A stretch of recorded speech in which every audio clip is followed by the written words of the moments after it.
Hello, my dear student. Welcome to the subject name is Environmental Science.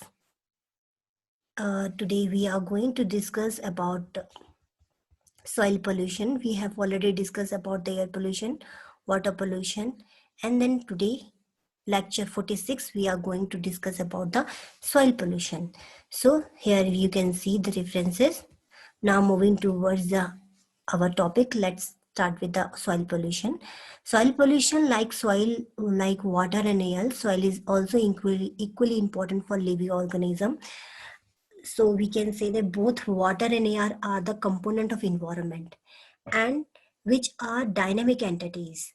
Water and air are the basically dynamic entities which is basically frequently change very frequently, and soil on the other hand are the stationary entity which are stationary means not able to change very frequently and which are indirectly affected by the pollution of water and air.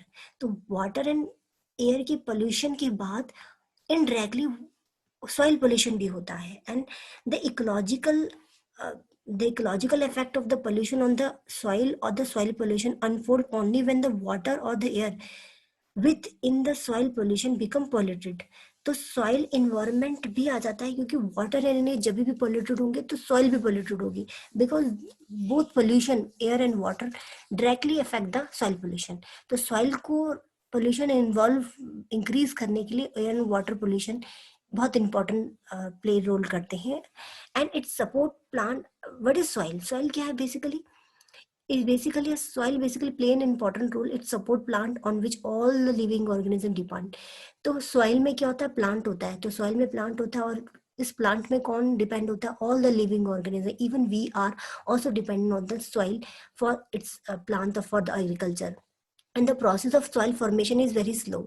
तो soil का जो formation होता है वो बहुत slow होता है. Soil बहुत धीरे धीरे बनती है, इसका मैन्युफैक्चरिंग बहुत धीरे होता है और नेचुरली होता है और बहुत टाइम टेकिंग प्रोसेस होता है. एंड सॉइल में भी regarded as a non renewable sources है, इसको रिन्यू करना बहुत इम्पॉसिबल होता है, but it take a long time. And there for the study and control of soil pollution is very important due to its non renewable resources.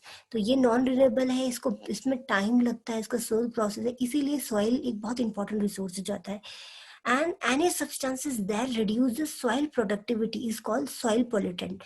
तो soil pollution soil pollutant के कारण होता है. और soil pollutant कौन होते हैं? Basically are those pollutant which reduce the soil productivity. Any substances which reduce the soil productivity is known as soil pollutant, and soil pollutant is basically responsible for soil pollution. तो soil pollution के sources क्या है, causes क्या है, इसको हम पढ़ने जा रहे हैं. तो we can say that in a brief way we can say the contamination of the soil with sewage sludge, industrial sludge, solid sludge, dump site leach and agrochemicals, radioactive substances is called as soil pollutant. तो जब भी soil का organic you can से organic chemical characteristics change होती है, soil का जो natural features है वो जब चेंज हो जाता है, नेचुरल सॉइल की जो प्रोडक्टिविटी होती है वो रिड्यूस हो जाती है, ऐसे पोल्यूशन को क्या बोलते हैं? ऐसी चीज़ों को क्या बोलते हैं? Soil pollution. सॉइल क्या है? अनप्रोडक्टिव हो गई है, that is known as soil pollution. तो start with the sources. Domestic wastage, we have already discuss about the domestic wastage. Domestic wastage क्या होते हैं? Are basically garbage, rubbish material like glass, plastic, metallic cane, paper, fiber, cloth, rag, container, paint, varnish, extra are basically kind of resources or wastes that are responsible for waste, kind of domestic waste. And this domestic waste is also responsible for soil pollution, and this is one of the sources of the soil pollution. Here I have mentioned that the another point, that is a municipal wastage. Municipal waste is basically sewage sludge contain many basically municipal wastage में क्या आता है? Soil receive excreta from animals and humans. So humans and animals का जितना भी excreta होता है that comes under the municipal wastage, and they basically this sewage sludge contain many pathogenic organism, bacteria, virus and intestinal worms which causes pollution in the soil. तो municipal wastage जो होता है, जितना भी कूड़ा कचरा होता है, ये सभी रिस्पॉन्सिबल हो जाते हैं सॉइल पोल्यूशन के लिए. Now talking about the next, that is industrial waste. Industrial waste में इंडस्ट्री से रिलेटेड जो भी एफ्लुएंट होता है, that discharge from the industries like chemical industries, pulp industry, paper industries है, टेक्सटाइल इंडस्ट्री, स्टील इंडस्ट्री से जितना भी एफ्लुएंट निकलता है, that responsible for industrial kind of wastage and responsible for soil pollution. तो सॉइल में जो भी वेस्टेज होता है इंडस्ट्रीज का, वो जब चला जाता है तो सॉइल पोल्यूटेड हो जाती है और सॉइल की जो फर्टिलिटी होती है रिड्यूस जाती है. और इंडस्ट्री से कुछ केमिकल्स होते हैं लाइक मर्करी, लेड, आर्सेनिक, ये सॉइल में एब्जॉर्ब हो जाते हैं. एंड सॉइल में जो भी एब्जॉर्ब हो जाते हैं तो प्लांट उसे इनटेक कर लेता है. एंड प्लांट इनटेक करता है तो उससे क्या होता है, प्लांट जब इनटेक करेगा तो ह्यूमन बीइंग्स के लिए हार्मफुल होगा. और मैक्सिमम टाइम क्या होता है कि जो इंडस्ट्रीज वेस्टेज होता है, दैट रिड्यूस और decrease the soil productivity. Now last, that is agriculture wastage. Agriculture wastage में बेसिकली केमिकल्स आते हैं, जो हम एग्रोकेमिकल्स होते हैं, जो फर्टिलाइजर यूज करते हैं केमिकल्स में, पेस्टिसाइड्स यूज करते हैं. पेस्टिसाइड्स क्या होते हैं, जो प्लांट्स की ग्रोथ को या प्लांट्स में जितने भी इंसेक्ट्स होते हैं उनको डिक्रीज करने के लिए, प्लांट्स की पेस्ट को किल करने के लिए, the pesticide use to kill the pest that damage the crop. और पेस्टिसाइड जब हम यूज करते हैं, दिस पेस्टिसाइड्स जो होते हैं insects को तो kill करते हैं, but they reach the soil and persist there for a long time. And pesticide which are persist in nature are the chlorinated hydrocarbon insecticides होते हैं, जो बेसिकली क्या करते हैं, प्लांट में एब्जॉर्व कर ले जाते हैं. एंड देन प्लांट्स जो होते हैं वो कौन इनटेक करता है, ह्यूमन बींग्स करते हैं या अदर एनिमल्स करते हैं. और उनको फिर क्या होता है, वो पेस्टिसाइड इनटेक कर लेते हैं वो indirectly. So this is all about the sources part. Now talking about the type of soil pollution, दो टाइप का होता है, biodegradable and the non degradable. तो biodegradable basically agriculture domestic kinds of waste जो होते हैं, लाइक ऑर्गेनिक मटेरियल होते हैं, जो कि इजीली बायोडिग्रेड हो जाते हैं हार्मलेस कंस्टिट्यूएंट पे. पर chemical pollution basically synthetic chemicals होता है, जो कि pesticides, plastic and very types of polymer, resin and plastics and petroleum crude cell होते हैं, जो कि इस कैटेगरी में आते हैं. और you can say that in a short way we can say basically chemical are those basis which are resistance to degradation by the biological agency, जो कि easily degrade नहीं हो पाते, and they degraded very slow, due to which they persist in the environment for a long duration, and due to their persistent nature they can cause problem different from those caused by the simple biodegradable wastage. तो ये basically बहुत harmful होते हैं, जो कि soil pollution के लिए बहुत सॉइल पोल्यूशन को और इंक्रीज कर देते हैं. Now talking about the effect, क्या इफेक्ट होता है कि सॉइल पोल्यूशन जब हो जाता है तो उससे क्या होता है. तो सो chemical and pesticide affect the structure and fertility of soil by killing the soil microorganism. तो सॉइल में कुछ पर्टिकुलर गुड माइक्रोऑर्गेनिज्म होते हैं, जो सॉइल की फर्टिलिटी को, सॉइल की फर्टिलिटी को, प्रोडक्टिविटी को इंक्रीज करते हैं, वो किल कर देते हैं. तो बेसिकली जो सॉइल पोल्यूटेंट्स होते हैं, जो सॉइल पोल्यूशन होता है, अगर वो इंक्रीज करता है तो सॉइल की प्रोडक्टिविटी डिक्रीज होती है due to the chemical and pesticide that affect the structure and fertility of the soil. And the pesticide are basically absorb by the plant. तो पेस्टिसाइड्स जो होते हैं वो पोल्यूटेंट होते हैं सॉइल के, और जब सॉइल में पोल्यूटेंट इंक्रीज कर जाते हैं तो प्लांट उसे एब्जॉर्व कर लेते हैं. जब प्लांट एब्जॉर्व करेंगे then they transfer to the organism which intake that plant, and here affected the food chain and food web. तो यहाँ पर हम कह सकते हैं कि सॉइल पोल्यूशन से फूड चेन और फूड वेब भी इफेक्ट करती है. And excreta of product of the livestock, animals and human being का जितना भी एक्सक्रीटर होता है, that use as a manure plant for, and it's basically harmful for the human beings. And when we're talking about the sewage and effluent which pollute the soil, affect the human health.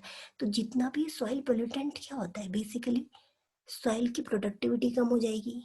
Soil की productivity अगर कम होगी तो क्या होगा, agriculture production कम होगा, तो ultimately human being को affect करेगा. अगर सॉइल में पेस्टिसाइड ज़्यादा यूज करेंगे तो that pesticide comes into the plant, and ultimately this plant intake by the animals and the human being, and ultimately cause the disease to the human. और यहाँ human health problem शुरू हो जाएगी. तो these are the basically effect which basically faced by the when we talk about the soil pollutants, soil pollution और soil pollutants. तो ये हमने देखा कि क्या क्या होता है, फर्टिलिटी कम हो जाती है, हार्मफुल होता है प्लांट्स के लिए, प्लांट की ग्रोथ रुक जाती है मैक्सिमम टाइम। जो सॉइल पोल्यूटेंट से क्या होता है कि सॉइल प्रोडक्टिविटी कम हो जाती है, प्रोडक्शन कम हो जाता है। Now talking about the last point that is the most important, हम किसी भी पोल्यूशन की जब बात करते हैं तो we should have to talk about the control factor, what we have measured to control the soil pollution, like transfer station for bulk shifting of refuse should be constructed in cities and big cities. जितना भी industrial wastage होता है, agriculture wastage होता है, should be treated before released into the water, river or the soil. जब भी हम कोई भी सॉइल से रिलेटेड जो भी हम पॉल्यूटेंट होता है उसको अच्छे से उसके लिए रिफ्यूज बल्क शिफ्टिंग स्टेशन होने चाहिए जहाँ पर इसकी facility. Industrial and agriculture effluent should be properly treated before discharging them into the soil. Now talking about the next, that is a pneumatic pipe should be laid for the collecting and disposing waste. तो pneumatic pipe होने चाहिए जो कि dispose waste को collect करने के लिए होना चाहिए। And material like paper and glass and plastic should be recycle. तो जो ये ग्लास प्लास्टिक्स होते हैं इनको रिसाइकिल यूज करना चाहिए, उनका रिसाइकिल उसको दूसरे फॉर्म में ट्रांसफॉर्म करके यूज करना चाहिए instead of dispose to the soil.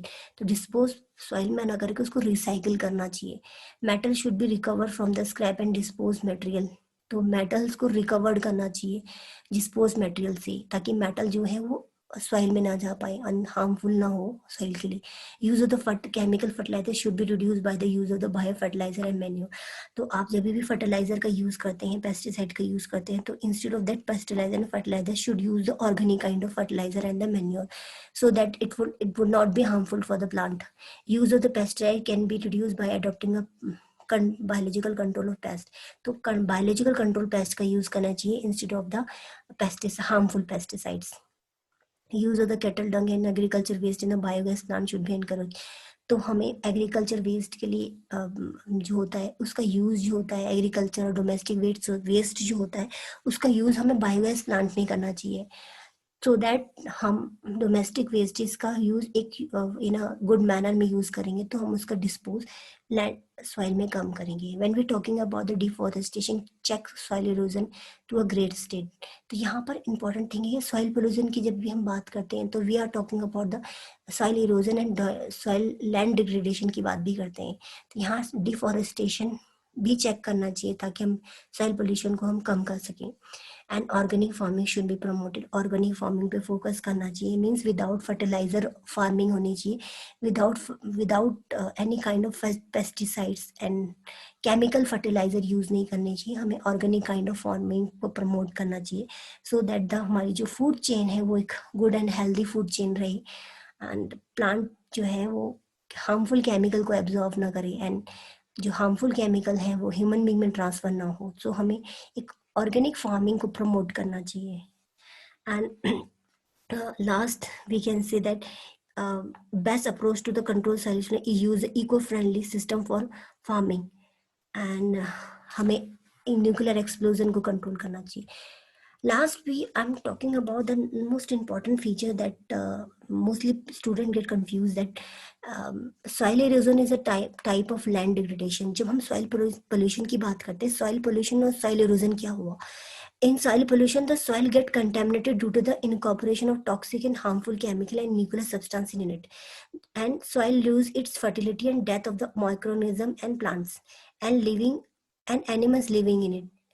तो बेसिकली सॉइल पोल्यूशन में टॉक्सिसिटी केमिकल्स इंक्रीज कर जाती हैं, but when we talking about soil erosion में क्या होता है, it is a process by which the upper fertility layer of the soil is remove. तो सॉइल पोल्यूशन बेसिकली एक तरह का पोल्यूशन है जिसमें कि टॉक्सिक एलिमेंट इंक्रीज जाते हैं और उससे सॉइल की फर्टिलिटी डिक्रीज जाती है। तो सॉइल की फर्टिलिटी जब डिक्रीज होती है दैट इज सॉइल इरोजन। तो सॉइल पोल्यूशन के अंदर ही सॉइल इरोजन आता है और सॉइल इरोजन के कारण क्या होता है, जो सॉइल की जो टॉप अपर लेयर होती है, न्यूट्रिटिव लेयर होती है, जो वो रिमूव हो जाती है या उसकी फर्टिलिटी कम हो जाती है, इसी प्रोसेस को हम बोलते हैं सॉइल इरोजन। तो हम जब भी केमिकल फर्टिलाइजर का यूज करते हैं तो सॉइल की टॉप लेयर फर्टिलिटी लेयर खत्म हो जाती है, इसी को सॉइल इरोजन बोलते हैं। और land degradation is also part of soil pollution. It is known as process where the biophysical characteristics change due to the human activity and natural hazards. तो लैंड डिग्रेडेशन हो जाता है, लैंड का degradation हो जाता है, लैंड डिक्रीज हो जाती है, लैंड की जो बायोकेमिकल प्रोसेस होता है, जो उसका स्ट्रक्चर होता है, फिजिकल स्ट्रक्चर होता है, वो चेंज हो जाता है. That is known as land degraded. Land degrade होने लगी. तो so this is all about today lecture. Thank you, my dear student.